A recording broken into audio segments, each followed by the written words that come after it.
don't want to interrupt your conversation, but it's already past 6:30, and I do want to get started. You do? Yeah, okay. Go ahead. Gentlemen, you ready? Okay. Get this going. Good evening. Thank you for being here in this wonderful summer weather. I'm going to call the Governing Board meeting of Wednesday, June 14th to order. It is 6:33. Lisa, roll call, please. Present.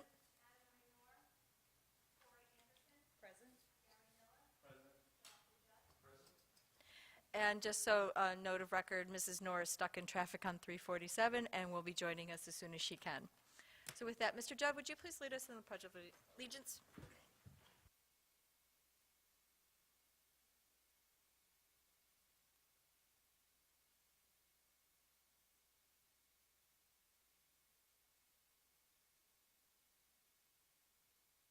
With liberty and justice for all.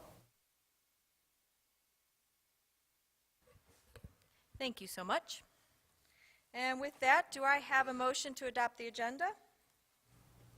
Motion to approve as written. I have a motion. Do I have a second? Second. I have a motion second. All those in favor? Aye. Opposed? Motion carries. And call the public. I have not received any speaker cards. So we will move on to Superintendent's report. Dr. Chestnut. Thank you, President Coutre. Members of the Governing Board, is this thing working?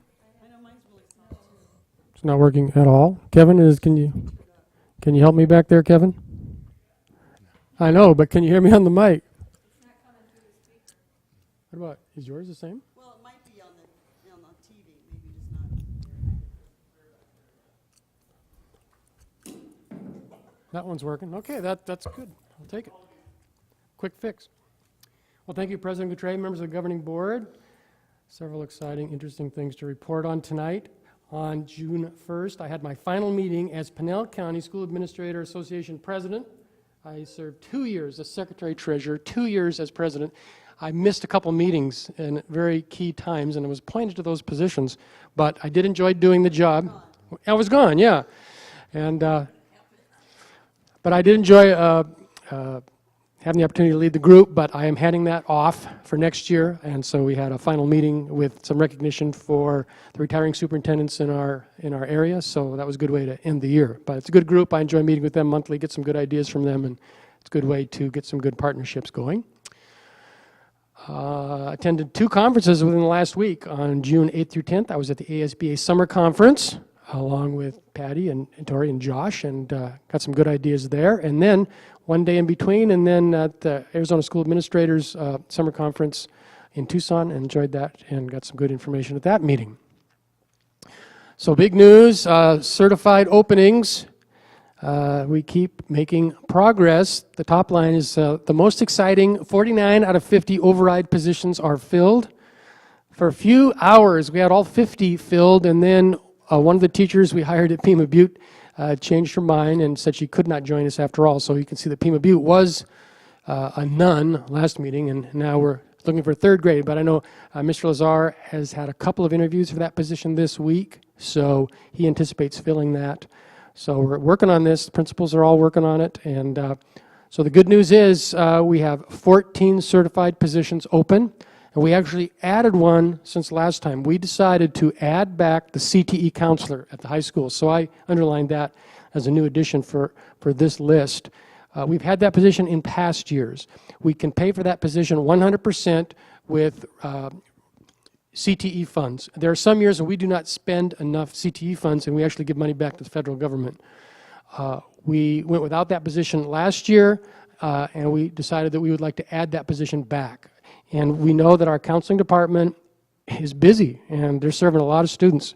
And this position can help relieve pressure on the counseling department. So we posted that position, and we're hopeful to get a good person in there to beef up CTE and the counseling department all at once, and we're looking forward to that. So you can see that means that's not really a classroom position, kind of like the speech-language pathologist position. So there's 12 classroom positions out of those 14, and so we're making progress, doing the best we can, and hopefully we'll get those filled. We do have backup plans, some years we don't fill every position, and we feel lucky in the years that we have been able to do that. So we have 7 permanent substitutes, and they can be plugged into those 12 classroom positions. Not all of them, obviously, but 7 of them. And so we're looking at different options, but our main goal for now, for the next 6 weeks, is to fill those positions. So hopefully I'll bring back better numbers even the next time.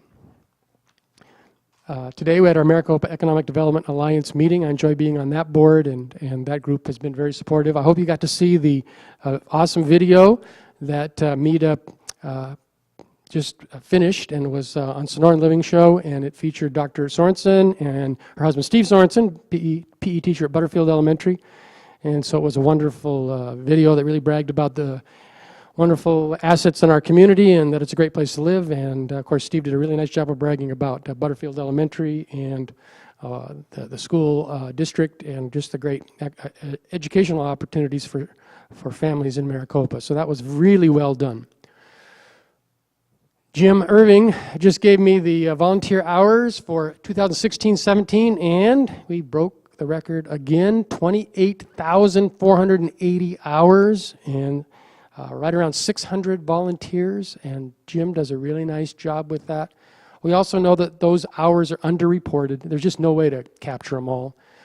But we have a lot of people, moms and dads, grandparents, community groups, volunteers that come in and just help us with all kinds of projects. Sometimes it's a one-time deal, maybe a field trip, and sometimes it's something that those volunteers do on a weekly basis, or sometimes even a daily basis. So really appreciate Jim Irving's efforts, and anybody that's interested in maybe watching this broadcast, just go online and should be able to find the volunteer tab. You fill out the paperwork online, and then Mr. Irving will contact you. So we're always looking for volunteers. And that's all I have. Governing Board member reports. Mrs. Anderson? Sure, I'll go first. Can you guys hear me? No. Yeah, actually, now when you do that, yes. The whole meeting. Okay, so just a couple things. I did attend the Seroptimus Women's Group, and what that group is, it's an international women's organization, and they work on leadership in the communities, and they promote opportunities for girls and women. So I attended that meeting because they were having an educational summit, and it was put on by Arizona Town Hall, which I have attended as Arizona Town Hall, that was also on the advantages of early education, which was birth to 8 years old. So they were doing a report, and they had actually the K-12 Center presented, that director, and they had the Teachers Union presented, and then they had Arizona Business Association also spoke to this group of women, and there was about 150 women. And the nice thing about it is by the end of the day, everybody in the room was pro-public education. And so they were all making a to-do list of what their action plan was going to be to go back to their communities and get involved with the legislative process, because obviously I did speak about it. So they were excited to know that there was a way to get involved and have a voice at the Capitol when it comes time. And so I gave them all the Alice information so they could sign up, and they all went to the website. So it was a great opportunity to share our passion for education and to kind of educate a nice group of women that had no idea that public education had the challenges that they did. So it was very informative. It was, they are going to be printing out a report that I will get a copy of probably in the next 2 weeks. So I will make sure the board gets a copy of that. But it was very informative, and I'm so fortunate and just humbled that I was able to attend. So that was great. Then the next day, I chaired the ASBA Legislative Committee, and actually Mr. Judd came up to observe. I'm going to get him involved. So it was a great experience. It was probably the best group of committee members I had ever worked with in 7 years of doing this. Everybody was very positive. We were a record done before, I set my time as being done at 2 o'clock. We were done at 2:10. And the only reason is because our lobbyist threw in a couple of other things that weren't on the agenda. So I thought that the group did really well moving along, and I think that you will be excited about the items we came up with, different headings. We've kind of gone in a different direction. So it's, I'm excited to see it. I was excited to see the energy in the group, and you know, Mr. Judd certainly, he didn't say anything, but it's okay. But that was a very good experience. In that setting, it wasn't. It was a great experience, and again, I always enjoy being able to learn from other people. So that was what was most exciting to me, is being able to listen to this group and come up with a plan. And everybody agrees that our agenda needs to be shorter, but we have to move the membership in that direction. So it's going to take a few steps. And then, of course, we went to the ASBA conference, and that had a lot of great information, brought it back, kind of reinforced why we're board members. They had a humorous talk. This guy was hysterical. It was really good about building the board members up and helping us understand why we do this. So it was a great conference, and it was great to be there with board members and Dr. Chestnut and kind of just see what other districts are doing. So that was my last 2 weeks. Awesome. Mrs. No, our mics work. Mrs. North? I don't have a report. Dr. Miller? Yes. First, I'd just like to share a thank you to Mrs. Thatcher at Butterfield Elementary and her class. They made this really art project for me. It's a really awesome art project, and thanking me for volunteering for the classroom. And what was awesome, I got a volunteer appreciation letter, and what was really awesome is that the kids made these hands, of their own hands, and this is, something being on the board that we really cherish. And so this is just too good not to share. But each kid in the classroom made these hands and why they were thankful for what I did. So, that just really threw me off, So thank you. And these are, one of those things of why we serve the board, not just to set policy, but also these relationships that we build as we move forward and making our district better. So I just wanted to share that. So with that, I'll move to Judd. As mentioned, attended the Summer ASBA Leadership Conference. The biggest takeaway, the A through F accountability system, as insanely complex as it is, they did a great job of actually simplifying the changes. So I was able to understand what's going to be significantly different. And it looks like there's some opportunities almost, I would say, for points for effort. For the schools, and especially the more I looked at it for the counseling department, in terms of getting people to do things like taking ASVAB, taking SATs, filling out the FAFSA forms. All of those things were a change, and I think it's great that they're doing that, because they're giving schools points for making these things available and pressing them on the students so that they have those opportunities. So I thought that was a good move. As Tori said, this speaker was amazing. He was a motivational speaker, but really came off as a comedian, and he did a great job. So it was enjoyable. And again, as Tori said, being able to share ideas and information with other board members from around the state was enjoyable. It also gave me the opportunity to see how many different school districts face just dramatically different challenges than what we have here. And to be quite honest, I was very pleased about everything that we have here, because we are in a really good standing in discussions with different boards from around the state. So I learned a lot from that. And also attending the meeting for ASBA and the legislative agenda was great. I did not speak because Ms. Anderson didn't make it clear that this was a committee setting. There was but no room for anyone to sit with the exception of the committee, so I had to squeeze in there. And I didn't feel it appropriate to speak up, especially after this committee had been in session and working on the agenda, so I didn't want to speak up. But being exposed to it, I am excited about getting more involved with it, because, as you said, you hear things and you want to chime in, you have something to add, but I do want to get more involved with it moving forward. And that's all I have to report.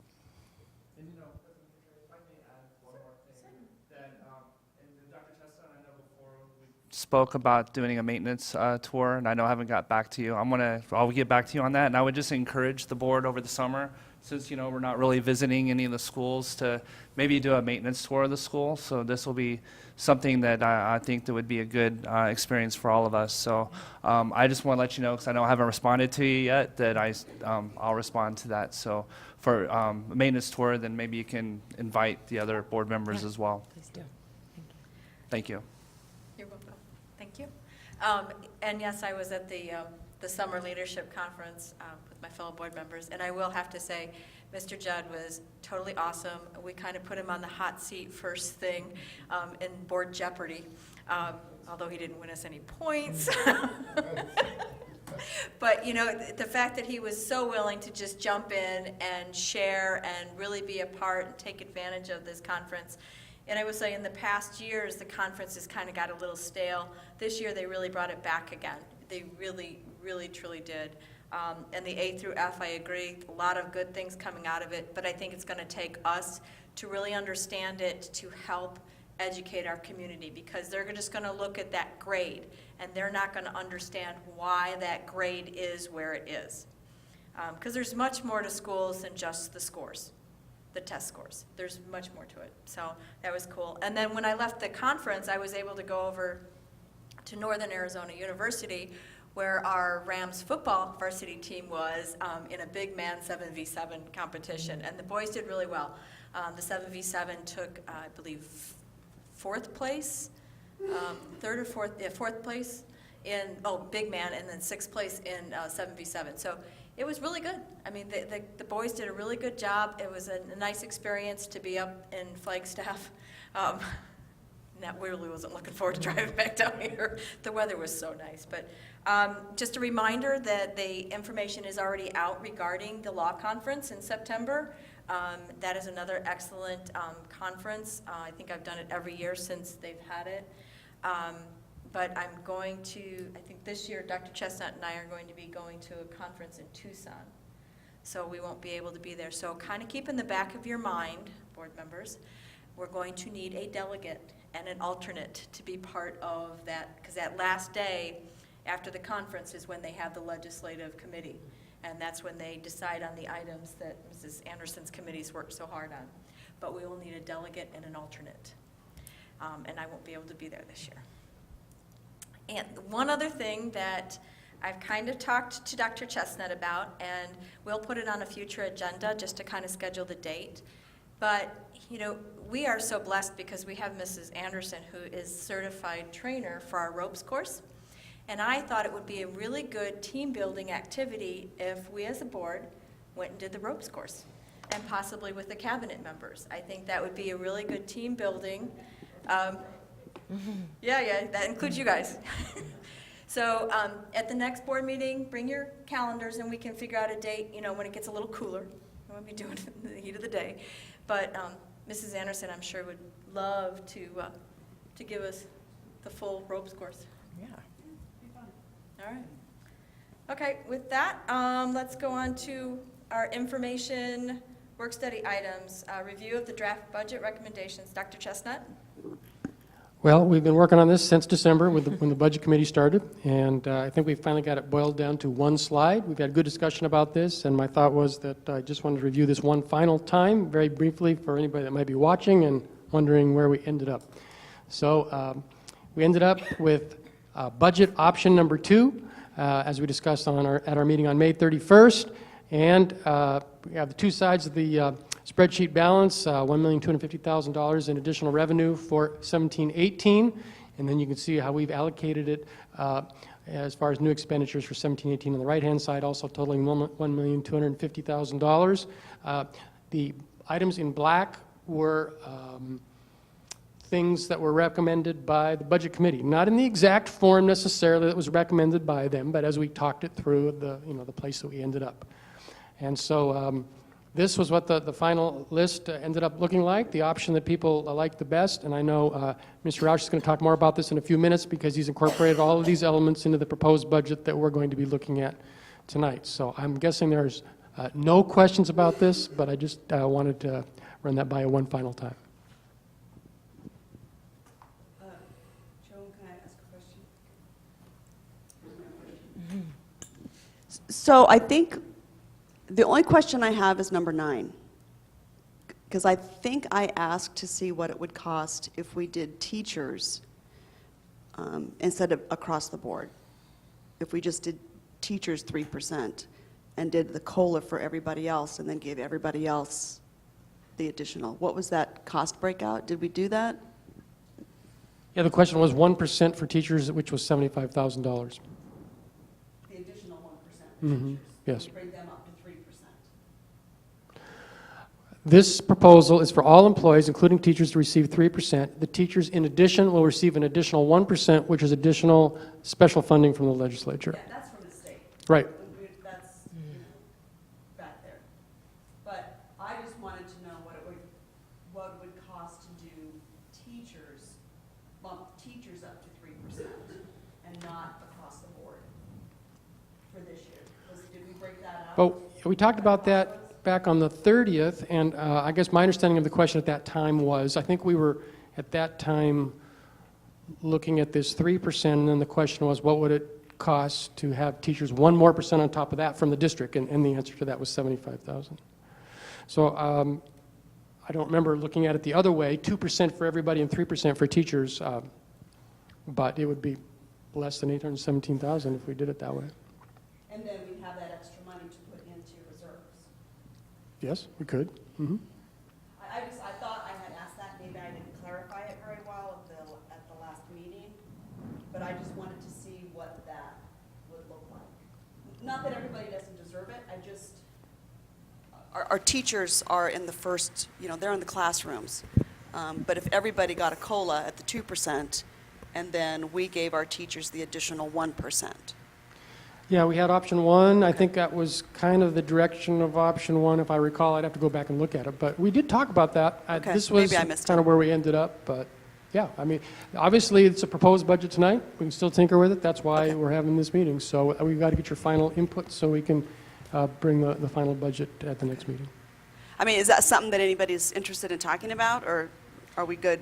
Me personally, I don't want to see us give one class of employees a different raise than the others, because I think even though I know the teachers are in the classroom and they, without them, but, without having the attendance clerks and the bus drivers and the janitors and even the people in the district office, the teachers aren't going to have the support that they need. And I think if we are able to, and I'm actually really comfortable with the 3%, and Mr. Roush has stated that, 98,000 in the reserves is he's very comfortable with it, and he hasn't steered us wrong yet.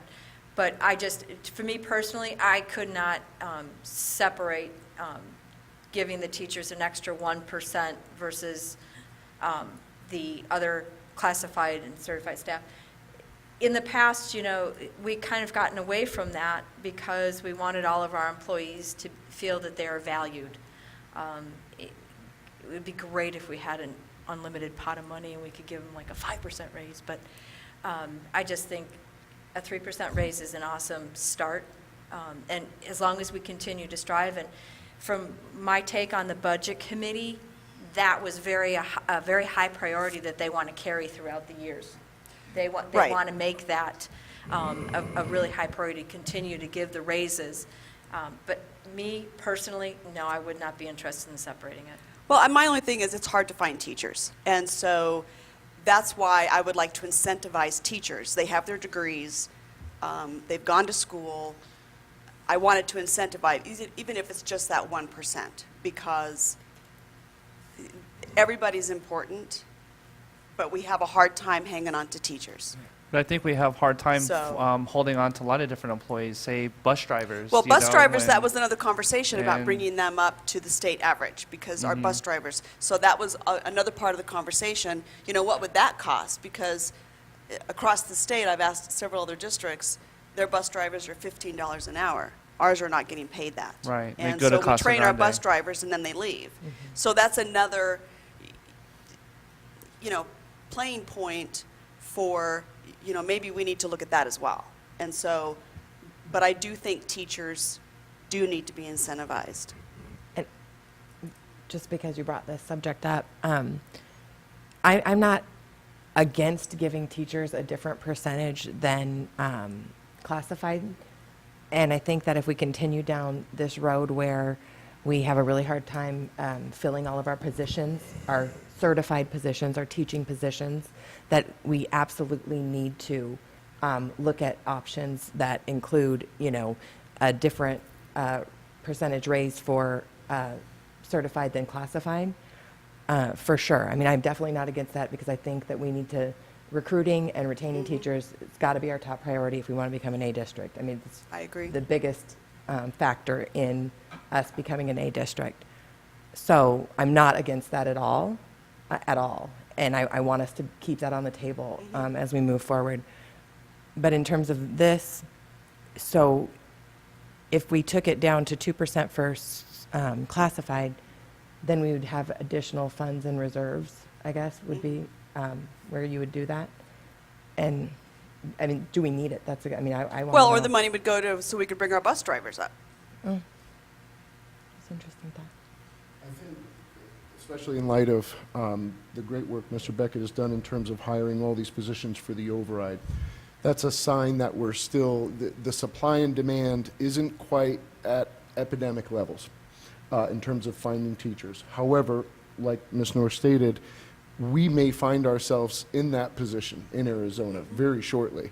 So in future budgets, I think that that's something that we need to keep in mind. It's a supply and demand issue, and if we can't find available teachers, then a part of being able to recruit teachers is going to be that, is terrible as it may sound, and a lot of people don't like to deal with that, it's a supply and demand issue, and if there aren't teachers, we have to make ourselves more attractive. So I think in the future, that's something that we need to keep on the table and look at. I think for this year, considering the fact that we were able to find all of those positions, then I don't think it's appropriate at this point for this year. But in next year and future years, if the drain from Arizona continues, it is something that we're going to have to discuss. But maybe we can look at other avenues instead of maybe the raise, so it separates it. We find other ways to give them the additional funds, like at a stipend or a signing bonus, a bonus of some sort, just something that would raise them up, but it wouldn't look like, like we're giving, what I'm saying, giving the teachers a higher percentage raise, but maybe we just do it in a different way. So maybe it's like a one-time thing, to try to attract them. I mean, I think there's other ways of looking at it in addition to, just giving them an additional percentage. And I'm willing to look at all options. I just think the priority's got to be bringing our teacher salaries up to a place where people are wanting to come out here. And they are Exactly. That we've got a waiting applying list to because we are the Maricopa. highest paying district in Exactly. Pinal County. That's And- what I want us to be. And I mean, to be clear, a lot of other districts They all do. give teacher raises at a different percentage all do. than classified. So And- it's and not I like agree. it's not out of the norm. Yes, and I agree. That's I why think there's classified and certified. It's, Right.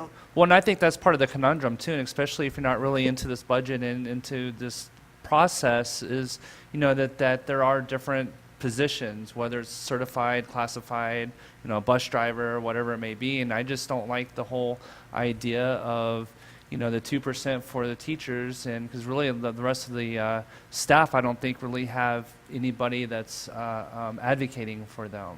And looking in terms of quality control, I think that looking at the areas of our the operation of our school district of where are we losing more teachers and it's costing this much? Are we losing more bus drivers? I mean, that has been a concern. I mean, just bringing it up tonight, we already are having some aha moments and may look at that. So I would think that for at least across the board, or because the teachers are giving another 1% next year. So I think that it'd be important to continue to look at this. And I think that this is on our scope, but we can only do so much. So I think that we're on the good direction, what we're doing now. And personally, I think the 3% is good across the board. Any other discussions? No, I Okay. I think that teachers, they are in a different class. The other thing, if it goes to teachers, when you do 3% across the board, realize that also goes to our admin, so it goes to everybody. So just be aware of that. Right. You know, we're still playing catch-up on a lot of our other non-certified positions as well, because when we stopped the steps and the raises, we stopped it for everybody. We just didn't stop it for the teachers. We stopped it for everybody. And then when we went from the step system to a salary system, you know, we're still playing catch-up, and we're still realizing, you know, trying to catch everybody up. And we may be very, very close to having that done. But even if you look at our administrators and what we pay our administrators compared to other districts, they're paid low. Some of them are paid low. I don't think you can make a blanket statement, Yeah, because I don't ASBA just think so released either, their yeah. administrative comparison, and Yeah, we're Yeah. not low. They're We're not. average. they're in the ball, they're in the. Yeah, we're average. Well, we're kind of average with some of our teachers when I looked at some of the, now, and you look at, and if you want to say we want to be the highest paying district, you can look at, you know, some of the districts, the highest paying in, was it, where's Sarah's, Baba, Bobby Keevery? but they are the highest paying teachers, but they still can't fill positions because of their location and the other challenges. So, you know, sometimes the money isn't the only thing that's going to bring the teachers here.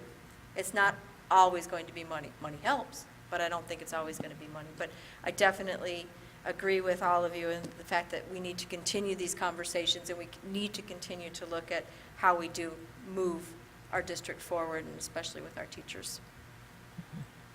Okay. So does that give you information? Yes. Now that I've opened up a can of worms. I still would like to see the figures. I would just like to see what the difference would be cost-wise. Okay. That was my initial question, Right. sorry. Okay, so let's move on to the consent agenda. Do I have a motion? I'll motion to approve the consent agenda as written. Second. I have a motion and a second. All those in favor? Aye. Opposed? Motion carries. All right, action item 7A, discussion and possible approval of the HR schedule. Mr. Beckett? Thank you, President Trainer, Mr. Governor Board. Mr. Beckett, you need the microphone. Oh, you need the handheld. You need Mr. Microphone. Thank you, President Coutre, members of the Governing Board, Dr. Chestnut. You have the personnel schedule in front of you tonight. Number of things on there that may have interest to talk about, but I'll take your questions now. Any questions for Mr. Beckett? Go ahead. So I understand you have a third grade position at Pima Butte. Yes. And you're Dr. interviewing Miller. right now? I know that candidates? Mr. Lazar, I believe, has had 2 candidates he's looked at already, and again, we're working to fill that Okay. position. Yes. I'll send you an email. I know somebody who applied that maybe you've already interviewed, but I'll just send you a name. Thank you. Uh-huh. It's okay, right? Any other questions? Yeah, I have a question on 37 and 38. So I didn't see, did you change the budget implications? Because you did send us, because there will be some budget changes, or they're just, those positions are already budgeted for that level? That is correct, Okay. Member Anderson. And typically, whenever we do any kind of reclassifications for people, unless there's a dramatic change in the salary amount, we Okay. do not bring that to the board. Okay, that's all I needed. That's all I've had. Thank you. So to clarify, there's no budget implication. It's, those positions will remain at the same level as with the prior employee? No, not necessarily, but I mean, it's usually very, very close. So if you're comparing like the district athletic director with the one that's coming in, they're very, very similar salaries. We've not broken it down where we've actually spelled out each addition or subtraction of salary in the positions as they're filled. We've typically not done that in our analysis, if you understand what I'm saying. So if they No, move up, so from their position and they're moving up to another position, we kind of bring them at the low end of that salary schedule? Not necessarily, whatever we negotiate for that employee as they come in. So, yeah, but it has not been a practice of ours to go ahead and reflect that on a board agenda each time. But normally, there's a memo that says budget implication. But they're not getting, the position itself is not out of the range that we've already approved for that position. But the budget implication is if we're paying this much and now it's going to be this much, that that has an implication on our budget. And all due respect, Member Laura, it would be an exhaustive list. For every teacher that we would hire, we would have to compare the salary from that prior teacher to this teacher, and then put that as a budget implication. I mean, we've just not gone to that level of detail on at least whenever we've done our hires. And only if it's a reclassification of an employee from one position to another. Reclassifications. Yes. Okay. That's been our where practice. Right, the reclassifications is when we see the budget implications. They're just moving into a different position that is already included in our budget. It is an approved position, correct. That position is already included within that dollar range. Yes, yes, I understand. Okay. Any other questions? Any motions? Motion to approve? I have a motion. Do I have a second? I'll second. I have a motion and a second. All those in favor? Aye. Opposed? Motion carries. Thank you, Mr. Beckett. Thank you. Item B, discussion and possible approval of the first reading of policy IKFB, graduation exercises. Dr. Chestnut?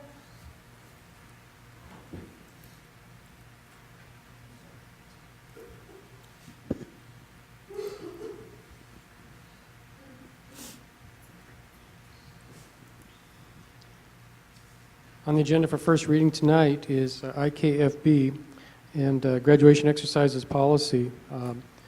The reason this got on my radar was because I read in the paper last year about the issue that occurred in Mesa School District. I believe it was Dobson High School.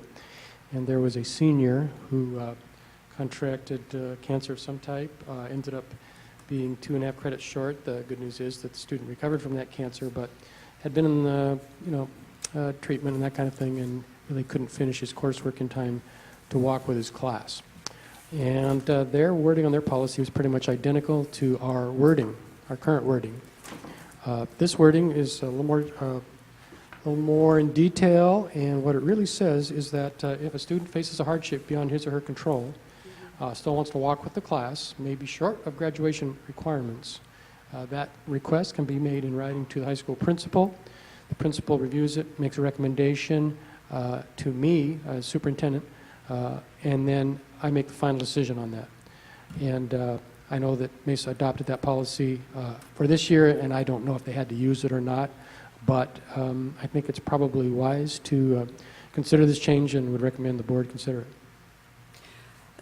Okay, so is this wording that you came up with, or is this their wording, or is this ASBA's wording? This is Mesa's wording. As I Okay. understand it, it's approved by ASBA, as my Okay. understanding.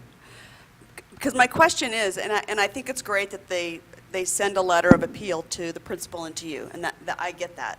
But do we need something to know that the student is for sure going to finish their credits during the summer? Like, do we need to see that they're already enrolled to make up the 1 credit or half credit or 2 credits or whatever?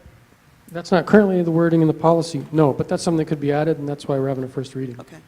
Well, I'm and to just- that point, couldn't you make that part of your administrative regulations to implement the policy? Because it says, the superintendent may adopt administrative regulations as necessary to implement this policy. So your regulations could say that you need some form of confirmation. Yeah, just Enrollment. that they are working towards, finishing their Finishing. credits, yeah. right. Yes, you could do that. The regulation, yes, you could do it easily that way. Right. Because I know that there's been kids in the past who have been half a credit or whatever, but because our policy said, nope, unless you finish everything, you cannot walk, you cannot graduate. So I just would like to, even though maybe they were taking the class online, whatever, I would just like to see that they were in the process of finishing, something to show that they were An effort. finishing. As evidenced by. Right, Good right. Good idea. Yeah. Yeah. Just, I don't know how that would word, but, just,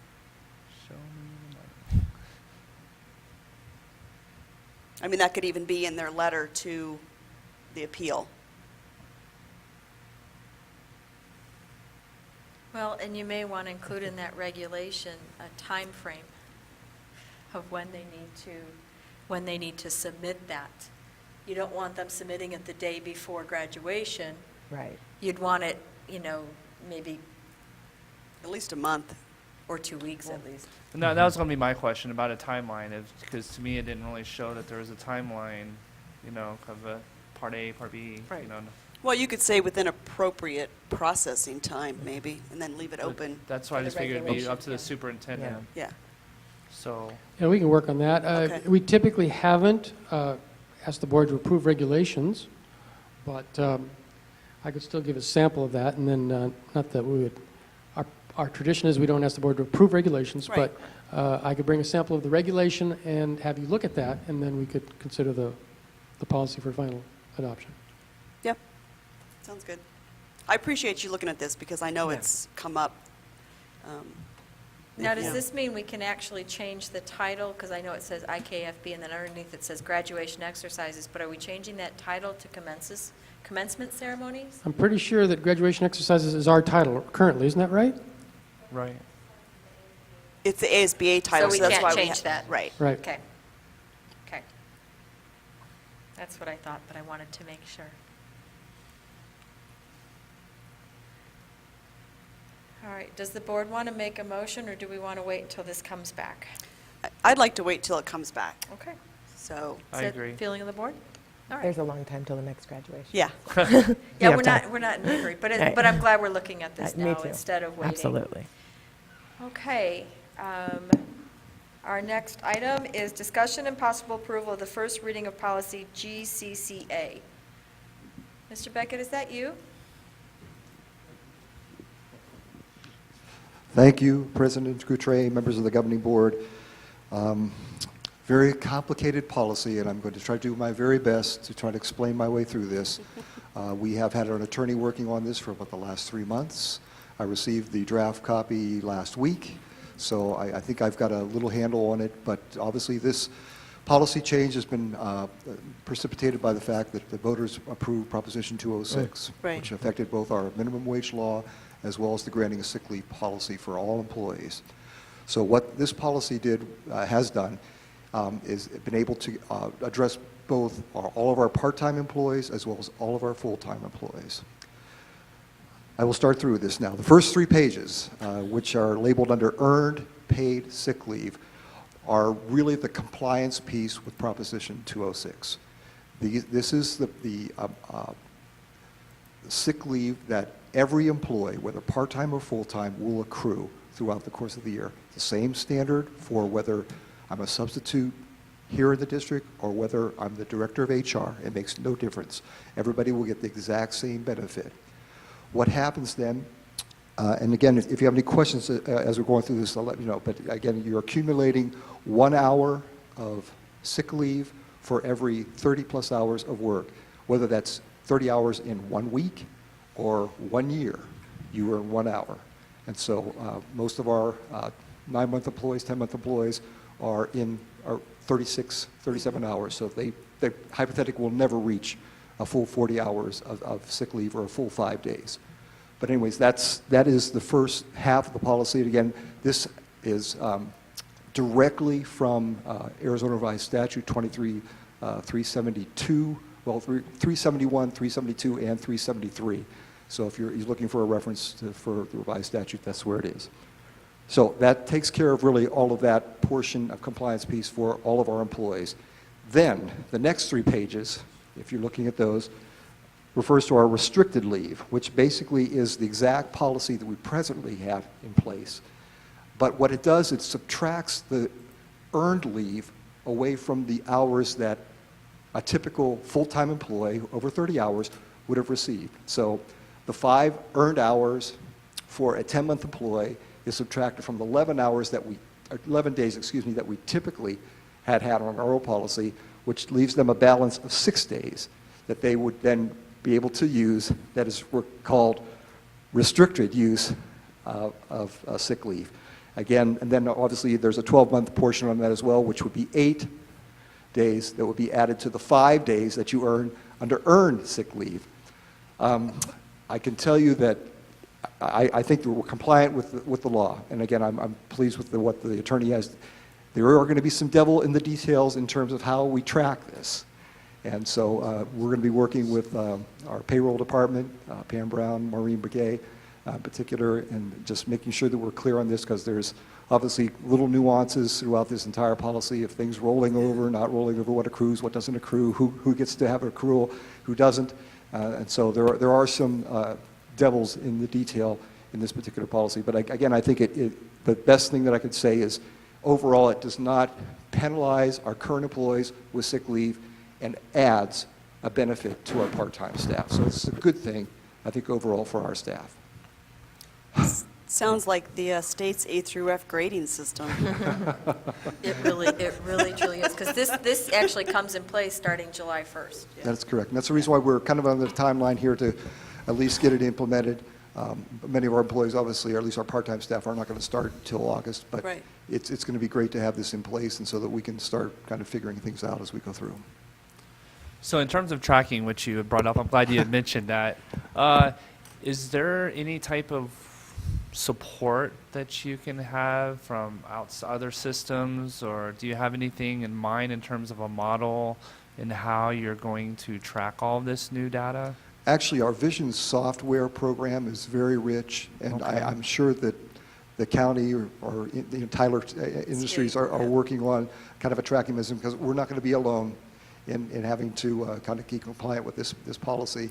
So So that will come from the county and state, and using the current system, which they'll probably continue to platform right. more options to track, more And again, boxes. Exactly. And Dr. Miller, We're I assuming. think, like I said, this is going to be a work in progress, and we will probably have some bumps in the road as we get going through this, but I'm confident that we'll be able to figure this one out. Very good. Do you have enough staff to do this? We're going to find out pretty quickly. Okay. Once again, and that's really going to be payroll Yeah. and, Mr. Roush's department, really, but I'm cautiously optimistic that we'll be able to do All right. this and be able to track it efficiently. Okay. You're lucky you have a nice software that can help. It is. I'm not so fortunate right now. All right. Is there any motions to approve this first reading? Motion to approve. I have a motion. Do I have a second? Second. I have a motion and a second. All those in favor? Aye. Aye. Opposed? Motion carries. Thank you. Thank you. Okay, so we are at item D. We're going to have a public hearing on the proposed budget. So I'm going to open up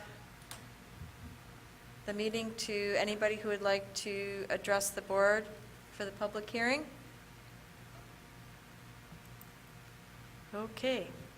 Well, seeing the line at the podium, I think we're good. So I'm going to now officially close the public hearing for the proposed budget.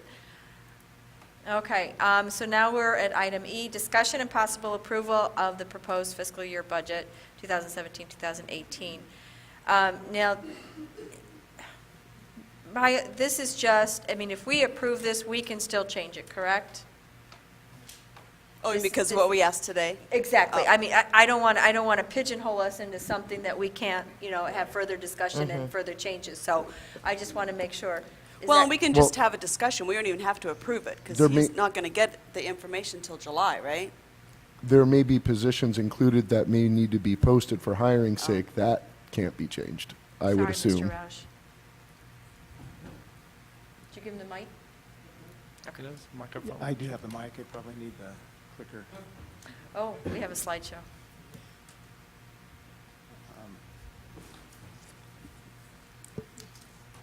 Yes, the hearing that we just had and what we're approving right now is a proposed budget in the state of Arizona. There's two parts of budgeting. There's a proposed budget, and then after a 10-day wait, there has to be an adopted budget. And so that can be about the same. Usually we do have that about the same. Within a budget throughout the year, you can move things around. So it's the mechanics of the work that we do. We have put the options in this budget, and of course throughout the year we can revise the budget. There's several times to revise it, but we can move a lot of the funding around in this budget because we have some of the detail, but what you're really approving is a bottom line. So you're approving a bottom line, if that makes sense. So again, going through this, and I'll just start.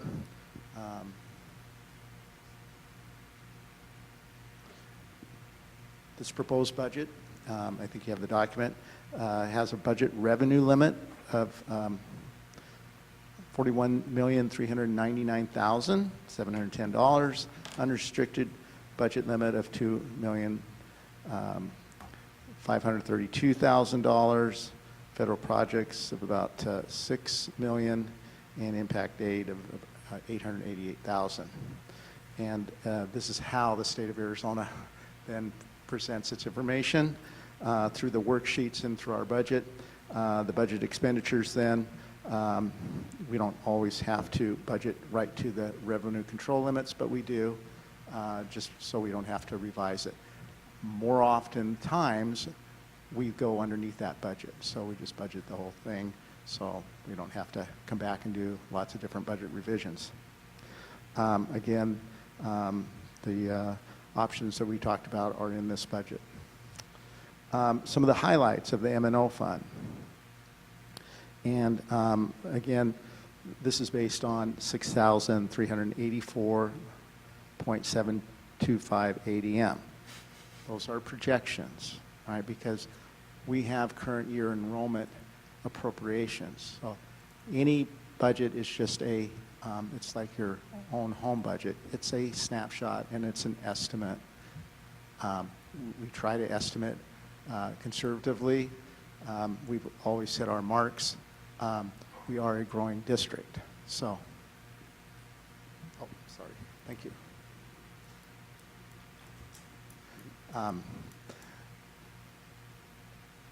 Again, MUSD usually revises its budget a couple times. So, and that's a good thing, and we try and keep everybody informed on those, obviously.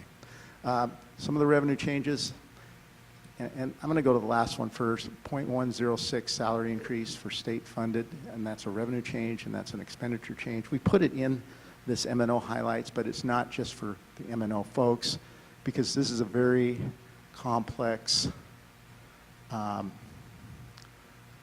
revenue generation part from the legislature. I talked about that a little bit because it's for all teachers, and we have to go back, and this is an estimate right now, and we have to use prior contracts. If a teacher comes from out of state, we can't give them the 1.06 raise. If a teacher comes from a charter school, we can't give them 1.06 raise. And if a teacher comes from a different school district, we have to go get the contract from that teacher. So we're just doing an estimate right now. And so those are the rules that the legislature has established. So that's an estimate. We'll be probably throughout the whole year reviewing this because we've already been told that we'll be audited to the penny on this. So it's an interesting part of the budget in that for 159,000, it's probably going to be less just because of what we'll go through. It's going to be a lot of work, and a lot of work for this. So again, that'll be on my payroll staff and myself and our HR department. So the inflation factor, we've went through that a couple times. We had a base of 300,000. We again, that's going to be part of the expenditure increase. Enrollment growth, we had regular ed of 240, special ed of 160. We increased from our base $428,000. Again, that's if everything holds. A 10% override, and 10% override, just so everybody remembers, it's a 10% override on our RCL. So we estimate our RCL, and our RCL and it's for last year. So What's RCL? Can you spell Revenue what's RCL? control limit. Okay. Yeah. So Just for those people watching that don't know. yeah, it's a revenue control limit, and again, that is what the formula that we have to adhere to is pretty much called the revenue control limit formula and the revenue control limit revenue. Anyway, the 10% of the RCL, and that's for last year, is $3,453,000. So it's a good thing. It's the first year we had it, so it's exciting to have that into our base. Expenditures, again, base salary, $817,500 for 3%. The 1.06, again, that's going to change. It's just a projection estimate. I anticipate that's going to be a lot lower. But everybody who's qualified will get that 1.06. I can assure you that. Staff, and I know this number goes up or down a little bit too, but it will be about 57 and a half staff members. And 50 of those are the override, the 10% override above, correct? Yes. Okay. Yep. Actually, even a couple more of those because they were technology, Right. in the technology piece. And that kind of fluctuates. So that's about what we think. Again, I think our electrical savings are going to be, we thought it was about 120. I think it's more. It's 135. We anticipate another $150,000 on top of that because of the approval of the position of the electrician. So, budget capacity increase of $129,000, and the reason for that, and it's a budget capacity increase in the M&L fund because we're moving direct expenses for our staff that does the civic fund work, custodians and those, and our utilities into the civic fund. So that frees up some budget capacity. Again, these are highlights. When we talk about a $43 million budget, there's a whole lot of line items. So these are highlights. Sick leave bank, $28,000, we established that, and class size targets, 20,400. Of course, that will probably go up or down. Yeah, we know that. So, and a budget reserve in the M&O fund, about 1.6 million, so that's up a little bit. And that goes up or down depending on the year too. So, next page. Can I ask a question real quick? On the budget reserve, that 1.6, does that include the 93,000 was in there from option 2? Well, it includes everything, and option 2 was part of that. Okay. That was in there, right? So it's part of that 1.6. Okay. Well, yes. Okay. Again, It's fine. everything's in there, and there's a lot of pieces to it besides that. But yes, it does. Okay. Thank you. Next page. DA fund budget highlights. Again, the revenue from the state, $459,000. The revenue is reduced about 85% of the one-time approved 100%. So how we do our work papers, if you were to open those work papers that we provided, you'd see that it's quite a bit more money, and then they reduce us. That's one of the areas that if we could have the legislature help us out with, that would fund buses and computers and curriculum and a whole lot of stuff. So we transferred part of the override technology piece, $320,000, because that's what we agreed to do. We can't pay for it in the M&O fund. That's just not a legal expense, so we have to transfer it to the DAA fund. For accounting purposes and budget purposes, and we made another transfer about $100,000 in there, and that could, and we usually transfer a little bit more, so. Wait. Just helps to fund those expenditures that we have to purchase. You transfer from DA into M&O? Transfer from M&O into DAA. Oh, That's a revenue. Oh, it's a revenue. Okay. Transfer. Okay. It's under revenue, And why did we do that?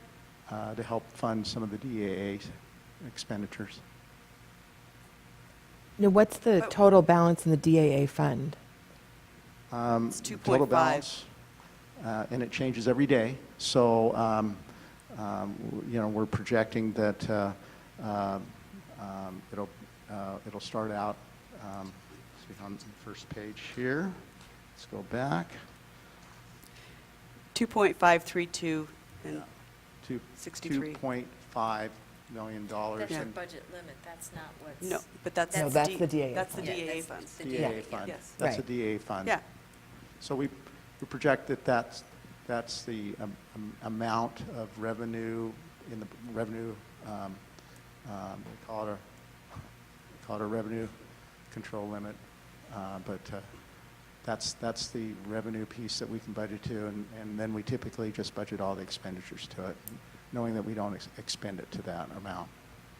But DAA can't be used for employees, right? It can Cannot only be used for salaries. It can only be used for hard expenses, capital expenses. So why are we transferring money from M&O into DAA? To help, because we really don't I have think that was a whole directly lot in of line with the money override from the money state, that we so were we're promising trying for to technology. maintain that fund as well She's as we talking about the can. M&O line.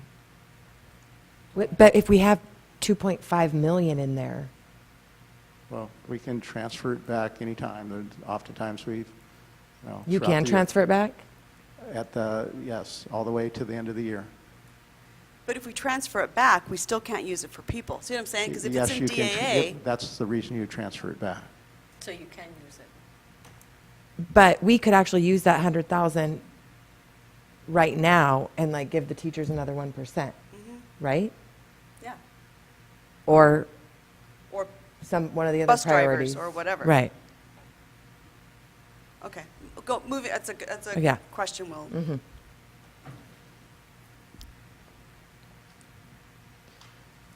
Mr. Roush, could you clarify that for me? Was the move made as a way to be able to hold true to the override that we were setting aside X amount for technology, and you moved it from M&O into DAA because it was going to be used for technology? We moved $320,000 for that type of expenditure, but there are other expenditures that we're not very well funded for those in that fund, and so it's just a move to help make sure that we continue to have that fund balance there. in Can you that go back fund. to that slide, though, so that Mr. Judd can see it? Because I want to explain to him what we're talking about. The override transfer was $320,000. That was the technology portion that's going into DAA because you have to purchase computers and whatnot out of DAA. Out of DAA. We're talking about the third star, which is M&O transfer of $100,000 into DAA. That's additional revenue that we have in M&O currently that we're transferring, or that we'll have in M&O that we're transferring into DAA. So it's technically money that could be used for salaries for any one of the budget priorities appreciate that the we clarification. discussed. Mhm. Thank you, Mr. And we're getting an additional $459,000 into DAA this year from the legislature, and and so our balance will be about that 2.5 number that was in the DAA fund going you. forward. I appreciate it. I was just going to ask as a clarification, what you said is true, Ms. Knorr, but I think what you're saying, Mr. Roush, if I understand correctly, is one reason for that transfer of 100,000 is to make sure that we have a reserve that isn't zero at some point in the year. Is that correct? Yes, and just maintaining as much balance as we can, even in future years. So it's just a way to make sure, because we are spending that fund over our revenues. It is going down. Oh, So you're can you saying- tell me, can we get that information on how much we spend historically over the last 5 years out of DAA annually versus how much the legislature has given us? Not right now, just, Oh, I mean, that's good. Thank can we you. get an email? Yeah. I Not- I appreciate don't mean that. that right now. I I'd be mean, really impressed. could we get an email that says, in 2014, the legislature appropriated this much DAA and we spent this much? We have all that information. Just for like the last Yeah, 3 years. That would be good. Yeah. And so I'm just hearing is just we're balancing our checkbook. And Pardon that's me? why. We're just balancing our checkbook. I mean, that's why There's we're trying to having balance the. it. We can Yeah. transfer that money back at the end of the year. Some districts transfer, some districts take all of the DAA money and put it in M&O. Some districts choose to, and then they don't purchase buses, they don't purchase curriculum, they don't purchase, so it just depends on what you know. So.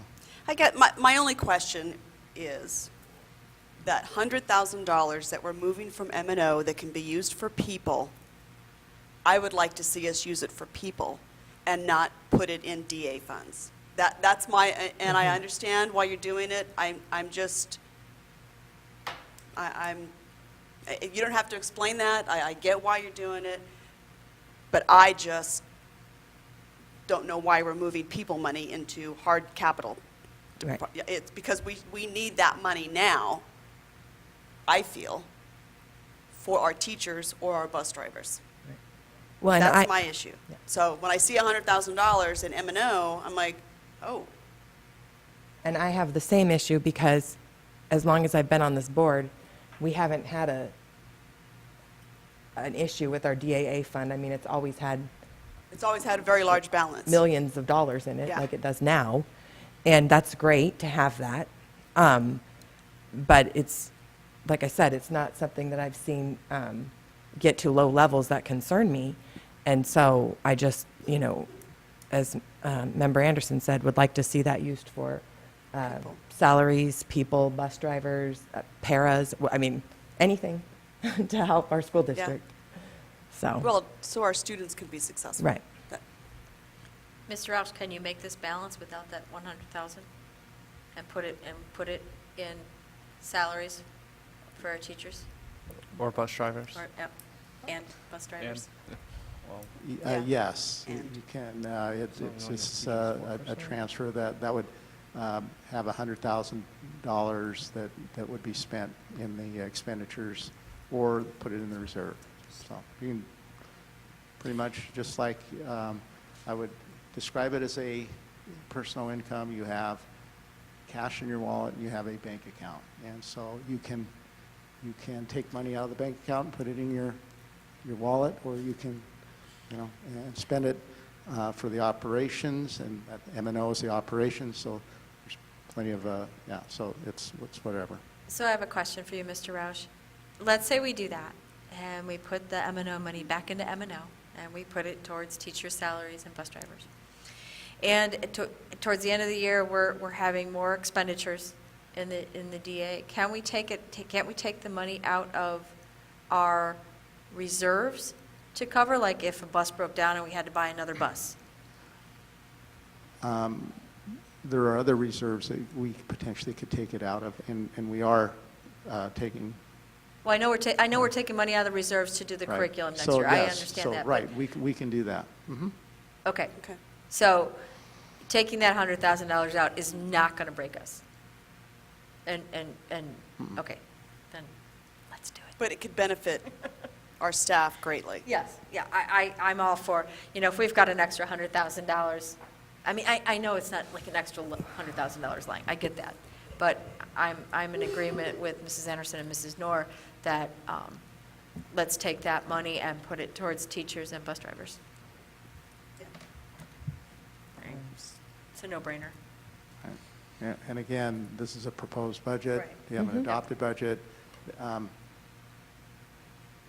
Technically and legally, you're approving the bottom line. So you're Gotcha. not approving a line item budget with expenditures in there. You give us direction, and that's the one reason we do a budget committee and do all the work that we do. And Okay. remind everybody that there are very few districts that do budget committees like we do. And Right. so, again, we honor the direction, and however we come up with that, we'll do. So we can still approve this even though we're going to be moving around that $100,000 and we're going to be moving around a couple of other things above. We can still play around with what's in here even though we're approving the $41 million, right? You can do it throughout the whole year. Yeah. You can approve this, you can adopt the next budget, and you can do as many budget revisions throughout the year as we want. We could do one every day. I guess I just want to see that out of there so that I know what's going to be out of there. Does that make sense?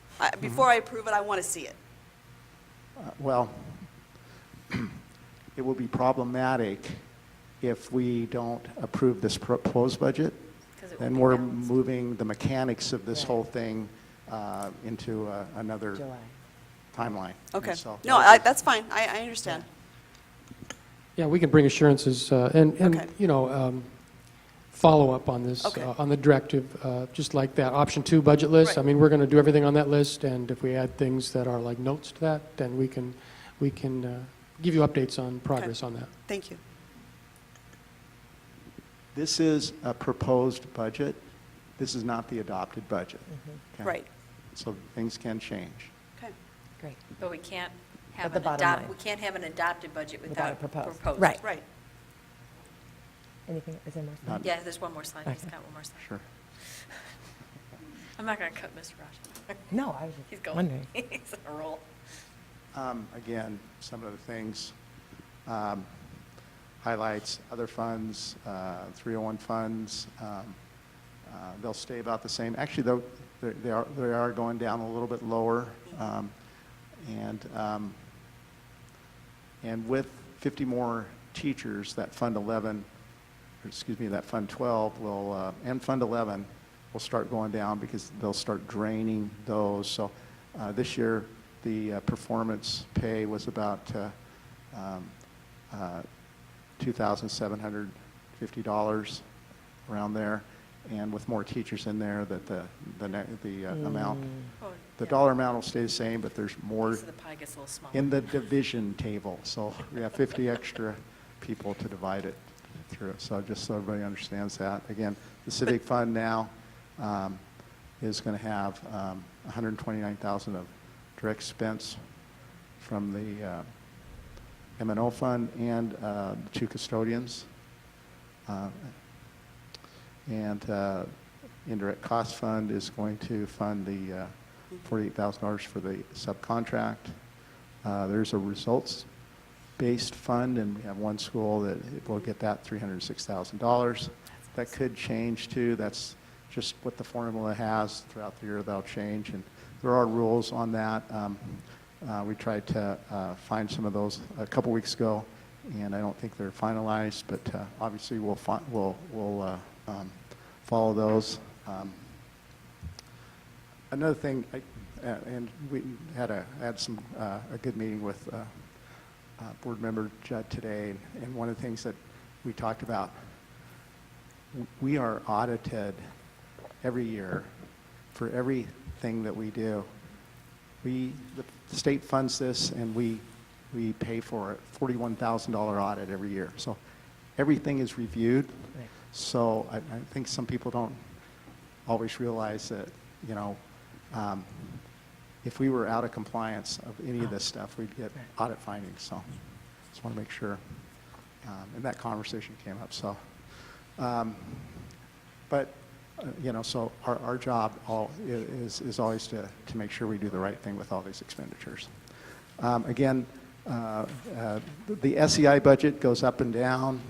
So just because of how the formula is, we have a decrease in that budget. E-rate capital increase, that's a federal increase, and we went over that. We're going to fund the wireless technology in the buildings, and so that work will start this summer. So, To that, and with that, if you have any further questions. so number 7, we're getting an additional $900,000 to upgrade our wireless from the E-rate? Right. Oh, We actually got the award last year, but we haven't been able to do the work. Okay. So it'll be. You said that most starts all this the work summer? will be this year, yeah. And that's $900,000, but we're funded for about 80% of the direct expense, and some of the DAA funds will fund some of the 20%. So it's in the, we won't spend all that money this year, I don't think, but we just budget for it. So it's always a good thing to budget for it, even though the contract that we have with Sentinel is a little bit less than that. So, Mr. Roush, that was going to be my next question. So, with these, the E-rate capital and having that increase, are we actually going to be able, I mean, because we hear almost every school that comes and presents to us, one of their biggest challenges is the network, the computers going down. Now, I know some of that was with the vendor, one of the vendors that we were using, who we're no longer using. But, so is this going to resolve this, and are we going to have this work done over the summertime? So when school begins in August, that this is already put in play, or is this something that we're going to be doing throughout the school year? Well, we have federally awarded and state awarded the contract to Sentinel. There was the board agreed upon that too. So as quick as Sentinel can get to it and our staff can help with that, it will be done. I haven't talked with those folks right now, and I don't know to the degree of how much faster that will make it, or any of the again, with technology, it's providing that the pipe, and I have to have confidence in our own staff that this will help a great deal. Yeah, the goal is that $900,000 upgrade will solve that problem. We have made improvements on that this year. The tech department did do some server change out and that kind of thing. So it's kind of an ongoing project, but that's very much the goal, and we hope that will get us to the goal. Yeah. Okay. Thank you for answering my question. Sure. I think it's always tested too. Are there any other questions or discussion for Mr. Roush? No other questions, but I just wanted to thank you for the sit-down today, and the public should understand how incredibly complex that job is. Mr. Roush and his staff handed me this book that basically breaks down the classifications for the way this money can be spent, and it is, I want to say, probably about 70 or 80 pages, and the type is about that big. So it's an incredibly complex process. So I just wanted to thank you and your staff for the work that you put in on this. You're very welcome. I want to acknowledge Karen Honeycutt's work on this budget. Again, I think we're one of the first to get the work done out of 300 school districts. So that's always a nice thing to do. And when we do that, then if there are changes, then we can make those changes a little bit later. So thank you. I appreciate that. It is a lot of work, but again, that's what we do. So, Mr. Roush, that's why you guys win the award every year. thank you. Are there any motions or further discussion? Crickets. Motion to approve? I have a motion to approve the proposed budget. Proposed fiscal. Do I have a second? I'll second the proposed fiscal budget.